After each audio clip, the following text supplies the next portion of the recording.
Halo semuanya, saya Nona. Saya Mariza, selamat datang di video kami. Kalian tentunya gak asing dengan yang namanya acara pernikahan, bukan? Dalam acara tersebut, sering dijumpai hadirin membawa sesuatu berupa uang, sembako, ataupun barang bernilai yang lain sebagai hadiah kepada kedua mempelai. Lalu, sebagai gantinya, kedua mempelai akan bergantian mendatangi acara pernikahan dengan membawa barang yang senilai dengan barang yang dulu pernah dibawa oleh orang yang datang ke acaranya. Begitupun ketika menjenguk orang yang sakit. Contoh lain, ketika kita sedang dalam suatu masalah, lalu datang teman kita untuk membantu. Tentunya akan tumbuh rasa ingin membalas bantuan teman kita tersebut pada kemudian hari. Perasaan ingin membalas bantuan ini dinamakan hutang budi. Seperti kata pepatah, kan en tu pao, yang bermakna menghargai kebaikan yang diterima dan berusaha keras untuk membalasnya. Hutang budi atau dalam bahasa Mandarin yang disebut dengan en adalah kebaikan, pertolongan, atau jasa yang diterima dari orang lain yang membuat kita merasa berkewajiban untuk membalasnya. Terdapat dua konsep budaya yang ada di dalam hutang budi, yakni mianzi atau muka. Yang kedua ada guanxi, yakni relasi.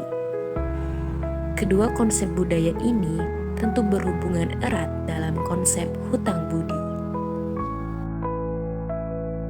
Dalam budaya Tiongkok, konsep hutang budi tentu sudah melekat erat dengan masyarakatnya.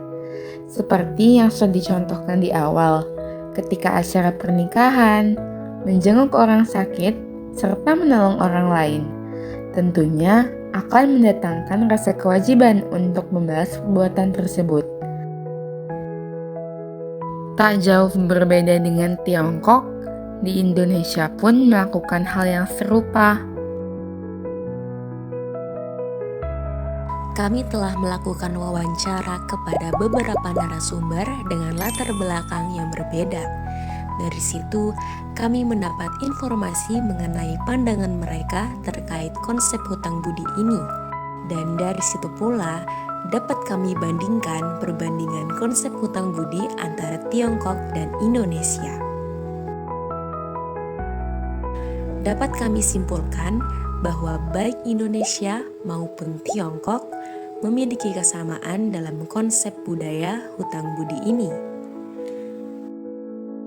Dan dapat kami simpulkan pula potensi konflik yang dapat muncul dalam budaya ini ialah jika ada satu pihak yang dianggap tidak tahu balas budi dan mungkin saja justru membalas kebaikan dengan kejahatan. Seperti kata pepatah en qiang chou bao, yang artinya kebaikan dibalas kejahatan. Lalu, bagaimana cara mengatasi konflik tersebut? Kami telah mendapat jawaban pertanyaan ini dari salah satu narasumber yang kami wawancarai.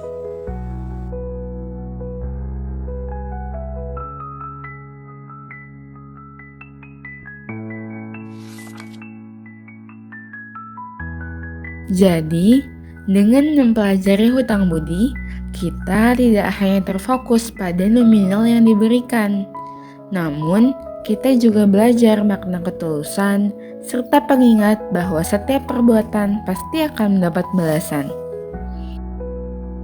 Seperti kata pepatah, "Xian dao tou, zong you bao", yang berarti kebaikan maupun kejahatan, jika waktunya tiba, pasti ada balasannya. Sekian video kami hari ini. Saya Nona. Saya Mariza. Pamit undur diri. 谢谢大家。再见。